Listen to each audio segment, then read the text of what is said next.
Hey, in this video, I'm going to show you how you guys could take your agentic workflows and put them in the cloud, essentially allow you to call them via webhook, schedule them on a trigger so they can run without you, call n8n and make.com webhooks through your agents, do the inverse, so call your agents using make.com or n8n HTTP requests. And I'll even show you how to set up local servers. Everything I'm going to talk about here is going to be fast, it's going to be really cheap, and it's going to be, most importantly, pretty reliable as well. So the first way to do this is to set up webhooks or what's called cron, which is basically just a scheduler, in a service called Modal. Now this takes just one click and one prompt for the user. It's very simple, and I'm actually going to give you guys a big comprehensive document you can feed directly into your agent to do this for you. It runs on a serverless backend, which is very cheap. That just means you don't have any ongoing costs. It's just a build almost like per transaction. The server spins down when it's not in use. You get a webhook URL. Then you can also stream what's called chain of thought to Slack or whatever for logging. I'm going to show you all this in a moment. Modal is this service over here. I'm not affiliated whatsoever, but there are a lot of big companies that use this. And the real benefit to this is they just do what's called cold starts really quickly. Essentially, a lot of the time when you run a similar sort of structure, when you send a request to a node that hasn't been accessed in a really long time, it takes quite a while to warm up. And so this might take 20, 30 seconds, hell, maybe even a couple minutes for a simple API request. And for our agentic workflows, I'm sure you can imagine, timeouts are really important because agent logic takes a little bit longer to go through than typical, scripts or whatever. So we want to minimize that as much as possible. Modal does that for you. I mean, like I get to call things that are inactive and then I receive or returned a request in like a couple of seconds. So it's very powerful. The way that it works essentially is you get to set up webhooks directly in the cloud. And every one of these webhooks is basically just a fully functional agent that has access to whatever tools you give it. And so you can see here, I have the create proposal from transcript webhook. I have the directive webhook, general agent webhook. I got a bunch of these. It also allows you to set up schedulers. So you can see that with this little clock icon, but this hourly lead scraper is basically just scraping leads for me every hour, completely autonomously, and then it's dumping all their information into this big sheet. So a lot that you could do with this, and I'm going to show you guys everything in a moment, but suffice to say, not affiliated with these guys whatsoever. They give you $5 in free credits. I probably sent like several hundred requests over the course of the last few days, and I've literally used 1 cent. So this sort of thing scales really well, and I just wanted everybody here to have access to it. Okay, so two main ways I'm going to talk about today. The first is you just running specific executions. Now, when I say specific executions, I'm referring to my Directive Orchestration Execution framework. In case you guys don't know, if you're running agentic workflows, you essentially have some structure like this. You're going to have high-level instructions that tell the agent what you want it to do. And in my case, I always store it in this directives folder. These pieces of information are typically pretty straightforward. They're just like, hey, this file creates a Pandadoc proposal for a client. Here's how you do it. You start by gathering information. Then you generate the content. And then you actually go through a Python script that we've developed and then do the execution. And so when you separate concerns like this, like high-level instructions from the actual like Python script and sort of like computer logic going on under the scenes in this executions folder, the model is really flexible, but then it's also pretty reliable because it just ends up doing the same thing over and over and over again. Contrast this with always giving the model different instructions and so on and so forth. It's a mess, right? Not usable in any serious business application without this. So if you use option 1 with specific executions, basically what you're doing is you use the directives to build the modal webhook, and it's just a one-time thing. And then the modal webhook is just executions. So this is very similar to just setting up your own API. But because you've already written the directive and stuff like that, the agent is capable of writing these APIs super, super quickly.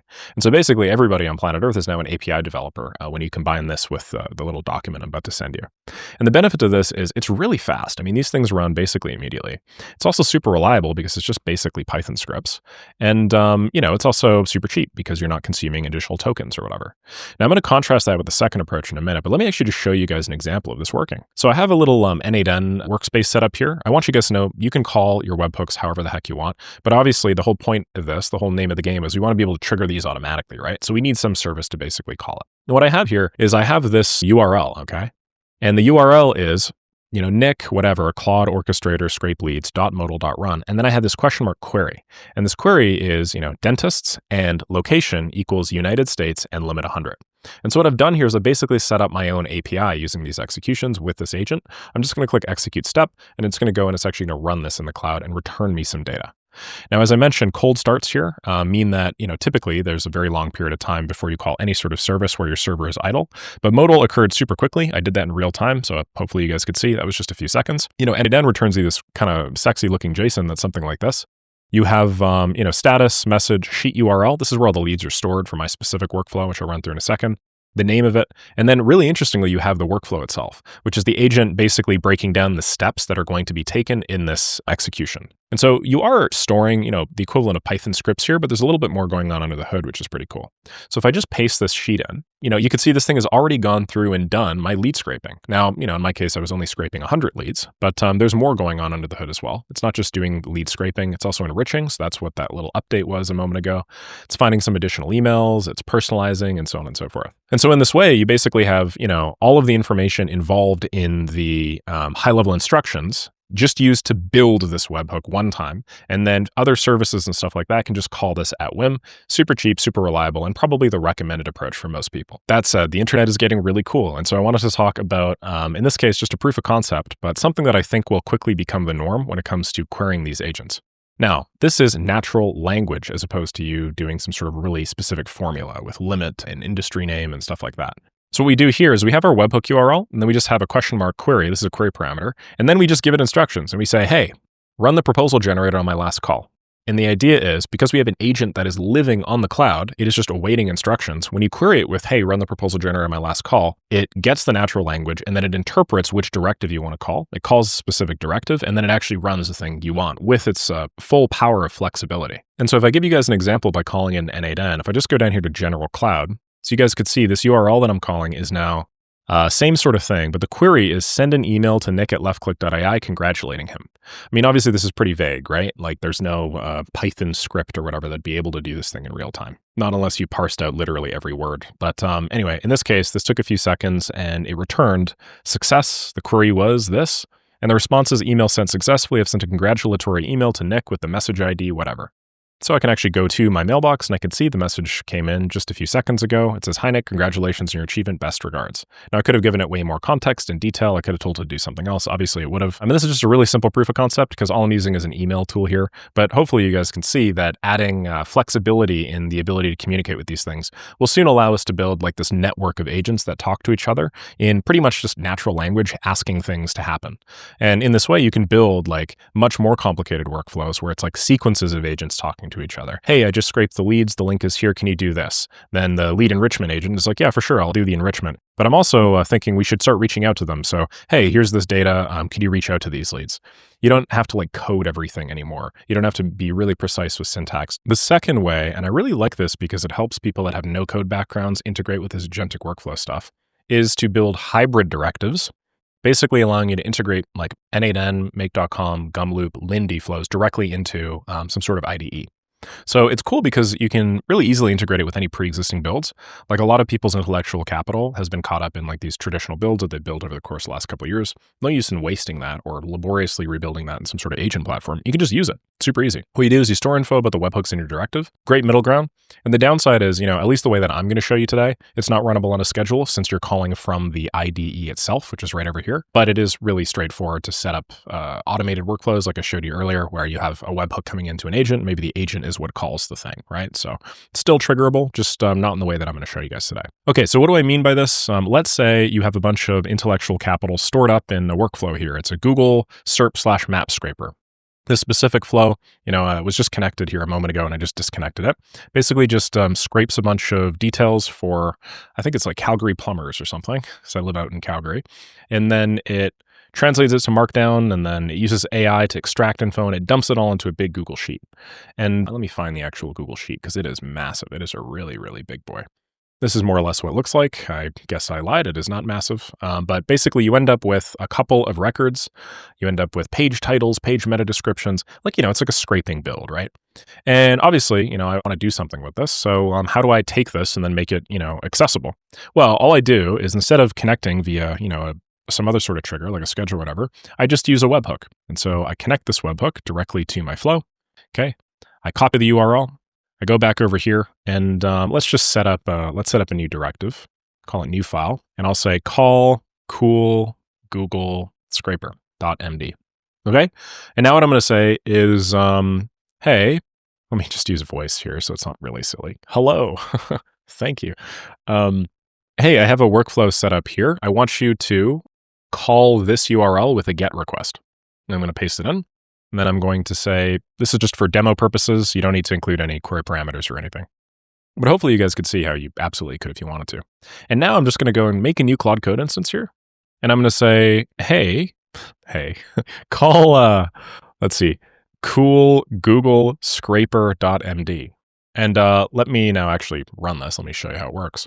What we're doing now is we're just weaving in the, N8N flows just directly into this. We're making them accessible. If you guys want to really quickly and easily create any sort of like documentation or directives for these things, like high-level instructions on how to do so, it's really easy. You literally just copy this whole thing, okay? You can actually copy all of the JSON here. And you could say, great, here is a bunch of JSON that represents the N8N webhook flow that I set up that I just asked you to call. I'd like you to create a high-level directive. My goal is I want to use you, the agent, to orchestrate the calling of this webhook. I just want to make sure that you do it right.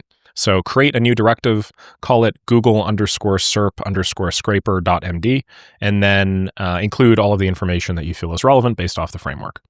You guys didn't know I'm just using a voice transcription tool, many of them down here, but that's what this little bubble is at the bottom of my screen. Obviously, when models get really smart, you don't have to be anywhere near as concise or precise with your prompting, so I could just talk at the speed of my thought. And it does a pretty good job. Look at it, even told me nice workflow. Now it's asking me what do I want to do, and I'm just going to say create a new directive that describes how to call this, context about it, etc. And if we go and check back in on our flow, you can see that what this did is it immediately returned that 200, but the flow itself is actually still occurring, right? So markdown, HTTP request, it's actually running the actor. Now what we're doing is we're actually feeding things into the AI. It's kind of neat because we're actually feeding the whole website in, but anyway, I'll tell you more about that later. Once it's done, you can see it just added some items to the sheet. I think it was this one over here. We now have, an additional record and contains a bunch of information about the companies and so on and so forth. What I mean here is we just triggered this using an agentic workflow, right? Like we didn't actually need to do anything in N8N or make. And in this way, we're basically just capable of triggering whatever we want. Now, more on this, N8N recently unveiled like an MCP feature, Model Context Protocol. So you don't actually even have to like pass the webhook URLs directly. You could just use N8N's MCP. I haven't spent more than maybe 10 minutes looking at it, so I'm not going to include that feature here. But if you guys want more on that, then yeah, definitely just use an MCP. Orchestration isn't the exact same. I find that sometimes, you're loading way too much into context, but it works fine regardless. If we check back in over here, you can see we've now created this big, long directive, which just includes tons of information all about what the workflow is, how to call it, and so on and so forth. And in this way, we've now blended a no-code tool with our agentic workflow builder. Last section I'd like to talk about is you can also run all of these flows locally in your computer, and you can expose via ngrok. I should also say, Cloudflare or whatever other service you want. In case you don't know what that means, that's okay. What we do is we set up a server on our computer, which is just always running. Whereas with Modal, it's like instantiated when we need it. In this case, you just have it on your computer, and then you basically allow your computer to be called by other computers or other services or automation platforms or whatever.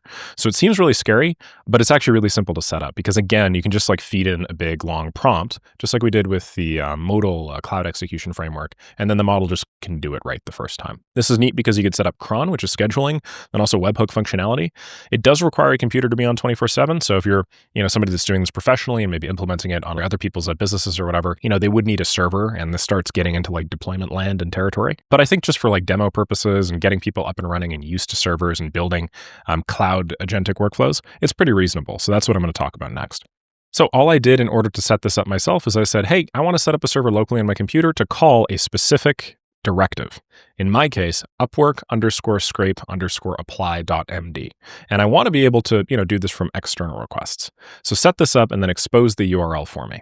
And what I ended up getting is this URL down over here, which if I open is ear-drove-mentor-passing.trycloudflare.com/webhook/upwork-scrape-apply. Maybe this seems really intimidating to some of you, but this is literally just a URL that I can call or I can, send a request to at any time that will run my workflow. And it's like, technically it's locally, but I'm still accessing it through the cloud. And so you can expose this to other services to do things on your computer really, really quickly.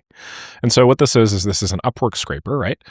So in my case, what I'm going to do is just click execute step. So it's now going to send a request over to this and then return the results. And less than 2 seconds later, this thing finished. As we see here, we have a sheet_URL. The status was successful. So what is this thing going to do? This is going to include my scraped Upwork jobs. So just copying this over, pasting this into a new tab. You can see here, just because I was running a test, I only did a couple of records. but we have what looks like some actual scrape jobs. Virtual assistant for cleaning business, manga-styled webcomic writer and story developer, right? This is for like a writing keyword. It's very general and vague, but yeah, got the cover letter right over here. Got like Google Doc proposal, which is kind of neat. I had this thing write like a supposedly in-depth personalized Google Doc proposal. Hey, I spent 15 minutes putting this together for you. In short, it's how I'd structure your dual business VA system, and so on and so forth. So pretty cool stuff. And I'm run this entirely locally on my computer, so it doesn't cost me a cent and I can just have this on. You do have to, ask the question like, well, if you're running this on your computer and you're making it web accessible, like what is the real purpose? Why don't you just do it on your computer? The real purpose for this is just the webhook calls. So you could just set up another service to send something to your computer and then expose your like server link via the, in my case, try Cloudflare service, but whatever you want.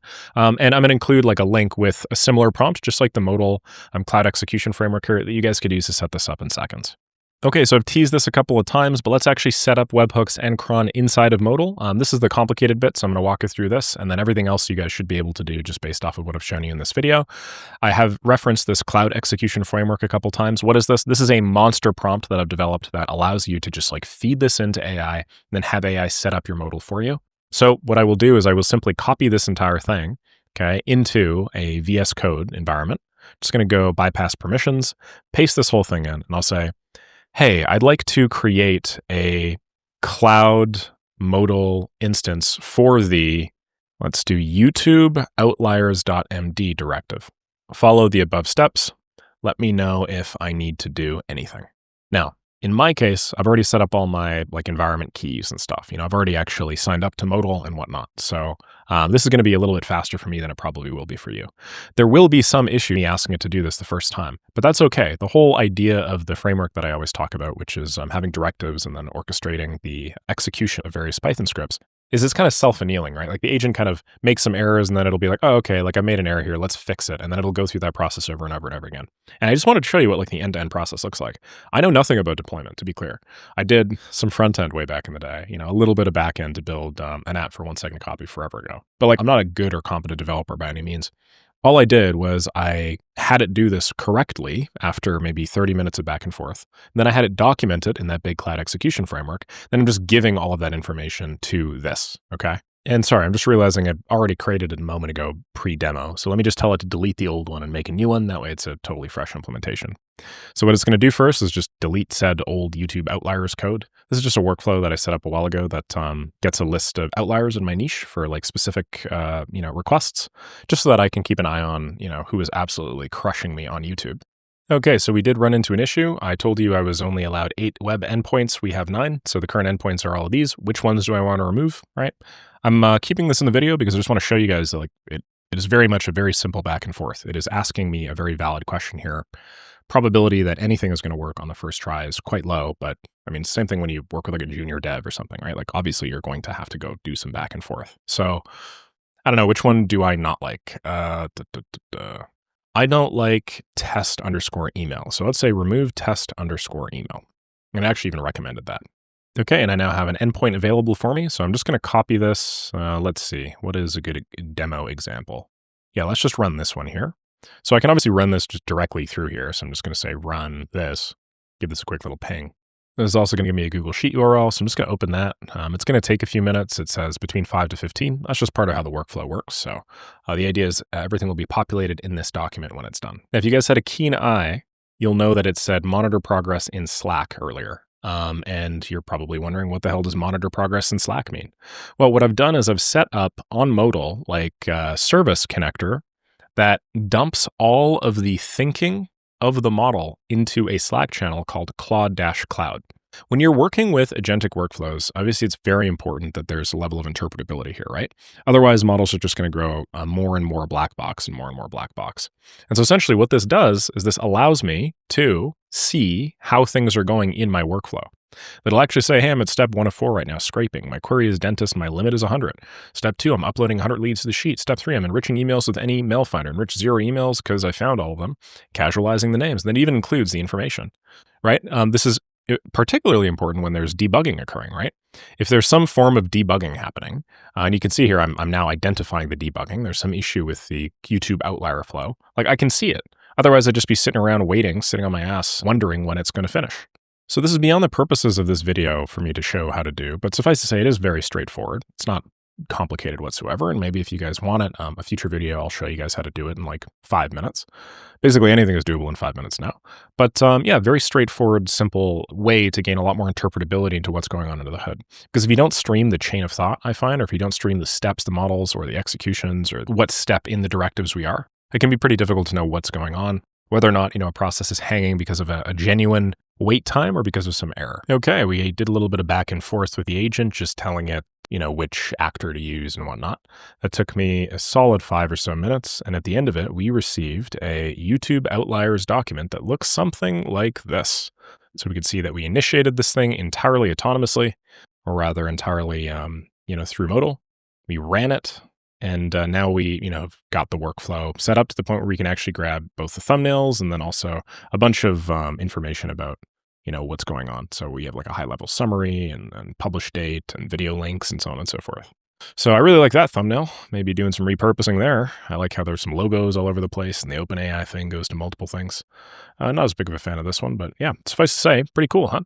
So that is how to do it on Modal. All you really need to do, to be abundantly clear, is you just take the same document that I showed you, that cloud execution framework, and you just prepend it. And then, ideally you'd already have the Directive Orchestration Execution framework set up. And then from there, you just ask it, hey, can you take this thing, which is occurring locally on my computer, and put it on the cloud? And then it can do a pretty good job most of the time. Hopefully you guys appreciated that video. Had a lot of fun putting it together. If you guys have any questions about how agentic workflows work, how any of these cloud things work, or if you guys have more recommendations or suggestions surrounding, agentic workflow content, just drop them down below because I do take your recommendations into account. The reason I made this video was directly because of a YouTube comment I got just a few days ago. Otherwise, thank you very much for checking this out. Definitely join Maker School if you want to achieve outstanding results in 90 days. We guarantee your first paying customer or your money back. You can check that link at the top of the description as well. I'll catch all y'all in the next video. See ya.